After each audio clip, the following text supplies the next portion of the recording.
Welcome to Edupedia World. In this video, we will discuss sources of rural credit, that is, non-institutional sources and institutional sources. With growing modernization of agriculture during post-Green Revolution period, the requirement of agricultural credit has also increased in the recent years. Broadly, there are two sources from which the farmers can raise loans. First is non-institutional sources and second is institutional sources. Now let us discuss these two sources of agricultural credit in India one by one. First, we will discuss non-institutional sources, which have been the traditional source of agriculture credit in India. The major non-institutional sources are money lenders. From the very beginning, money lenders have been advancing a major share of farm credit. The peasants are exploited through exorbitant, that is, very high rates of interest. Quite frequently, their accounts are manipulated without their knowledge. Second source is relatives. Cultivators borrow funds from their own relatives in time of crisis. These loans are a kind of informal loans and carry no interest and are normally returned after harvest. Next is traders and commission agents. They provide credit to the peasants on the mortgage of crops at high rates of interest, on a condition that the crops will be sold to them at low prices. And next is rich landlords. Small as well as marginal farmers and tenants take loans from landlords for meeting their financial requirements. Landlords also charge high rates of interest on such loans and exploit the peasants, particularly small farmers and tenants. So these are the major non-institutional sources from where farmers get credit. Now we will discuss exploitation by non-institutional sources. The non-institutional sources, that is money lenders, traders and landlords, often exploit the poor and helpless farmers in the following ways. First is high interest rates. They charge exorbitant rates of interest which ranges from 24% to 50%. Next is manipulation of accounts. They often indulge in various malpractices by manipulating the accounts of the borrowers without their knowledge. They take advantages of the illiteracy of the farmers and give no receipts for repayments and indulge in many more such dishonest practices. Next is unfavorable loan conditions. They often impose unfavorable conditions for granting of loans. At times, they force the borrowers to sell their agriculture produce to them at low rates. So these are the exploitation which is done by non-institutional sources. Now we come to the institutional sources. The various non-institutional sources used to exploit small and marginal farmers by lending to them on high interest rates and by manipulating the accounts to keep them in debt trap. A major change occurred after 1969 when India adopted the institutional credit approach through various agencies. Government established the institutional sources with the following objectives: to provide adequate credit to farmers at a cheaper interest rates, to assist small and marginal farmers in raising their agriculture productivity and maximizing their income.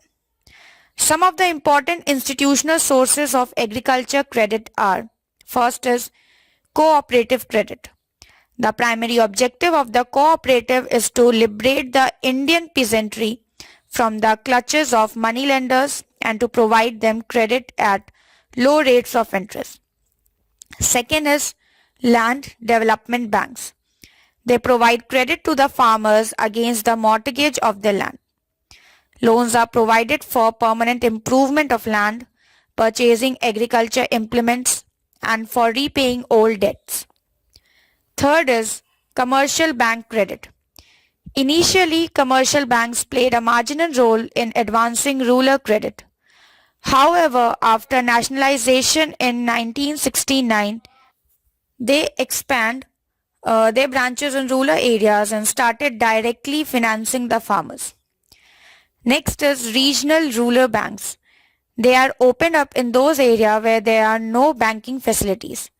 Their main objective is to provide credit and other facilities. especially to small and marginal farmers, agricultural laborers, artisans, and small entrepreneurs in rural areas. Next source is the government. The loans provided by the government are known as Takavi loans and are lent during emergency or distress like famines, flood, etc. The rate of interest charged against such loan is as low as 6%. Next source is National Bank for Agriculture and Rural Development, that is NABARD. It is the apex bank which coordinates the functioning of different financial institutions working for expansion of rural credit. Its objective is to promote health and strength of credit institutions, namely cooperatives, commercial banks, and regional rural banks. Besides providing finance to credit institutions, NABARD also provides financial assistance to the non-farm sector to promote integrated rural development and prosperity of backward rural areas. Recently, SHGs, that is self-help groups, have emerged because of inadequacy of formal credit delivery mechanism. Moreover, vast proportion of rural household could not avail credit facilities because of their inability to provide some kind of collateral. So the next source is Self-Help Group SHG Bank Linkages Program for Microfinance. SHG has emerged as a major microfinance program in the country in recent years. Their focus is largely on those rural poor who have no suitable access to the formal banking system. So their target groups comprise of small and marginal farmers, agricultural and non-agricultural laborers, artisans, etc. SHG promotes thrift in small proportions by a minimum contribution from each member. From the pooled money, credit is given to the needy members at reasonable interest rates, which is to be repaid in small installments. By March 2012, more than 43 lakh SHG have reportedly been credit linked. SHGs have also helped in the empowerment of women. However, the borrowing are mainly confined to consumption purposes and negligible proportion is borrowed for agricultural process. So these are the institutional sources for agricultural credit. Now we see what are the benefits of institutional sources. Institutional sources of credit possess a number of advantages. First is the institutional credit is not exploitative in nature. The basic aim of institutional credit is to help the farmers in raising their productivity and not to exploit them. Next benefit is that the rate of interest of institutional credit is low. Moreover, different rates of interest are charged for different types of loans and for different categories of farmers. Next is institutional agencies also draw a clear-cut distinction between short-term credit and long-term credit requirements and provide loans accordingly. Next benefit is institutional credit is integrated with other agricultural operations and improvements like the use of seeds, fertilizers, etc. So these are some of the benefits of institutional sources of credit. Now next we come to critical appraisal of rural banking.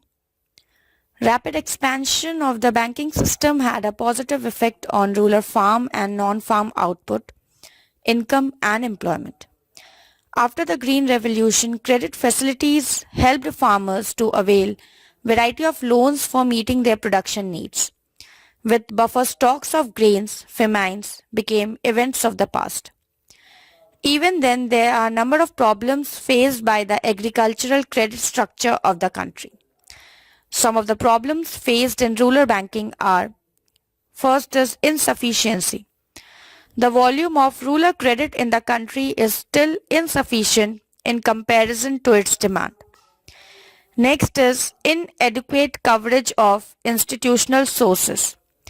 The institutional credit arrangement continues to be inadequate as they have failed to cover the entire rural farmers of the country. Next is inadequate amount of sanction. The amount of loans sanctioned to the farmers is also inadequate. As a result, farmers often divert such loans for unproductive purposes, which dilute the very purpose of such loan. Next is less attention to poor or marginal farmers. Lesser attention has been given on the credit requirements of needy, that is small and marginal farmers. On the other hand, well-to-do farmers are getting more attention due to better credit worthiness. Next point is growing overdues. The problem of overdues in agricultural credit continues to be an area of concern. The basic reason for growing overdues is the poor repaying capacity of farmers. As a result, credit agencies are becoming cautious of granting loans to farmers. Agriculture loan default rates has been chronically high. Moreover, 50% of the defaulters were categorized as willful defaulters, which is a threat to the smooth functioning of banking system and needs to be controlled. Thus, the expansion and promotion of the rural banking sectors has taken a backseat after reforms. Except the commercial banks, other formal institutions fail to develop a culture of deposit mobilization, lending to needy borrowers, and effective loan recovery. To improve this situation, banks need to change their approach from just being lenders to building up relationship banking with the borrowers. And farmers should also be encouraged to inculcate the habit of thrift, which means saving, and efficient utilization of financial resources. After discussing the problems of rural banking, now the question arises, what should be the features of an effective rural credit system? So a good system of rural credit should have the following features. First is low interest rate. Credit terms should be easy, that is, it should be granted at a low rate of interest for a fairly long period, which is commensurate with the operation. Next is convenience to farmer. The repayment procedure should be convenient to the needs of the farmer. That is, there is convenience in repaying the loan by the farmer in easy installments spread over the period, and payment should be after marketing his produce. Next is equity to the farmer. In the event of failure and liquidation of the farmer's property, a fair price should be secured to the farmer, and the balance after the claims of the creditors and the cost of liquidation should be returned to him. So these are the features of an efficient rural credit system. Thank you for watching Edupedia World videos.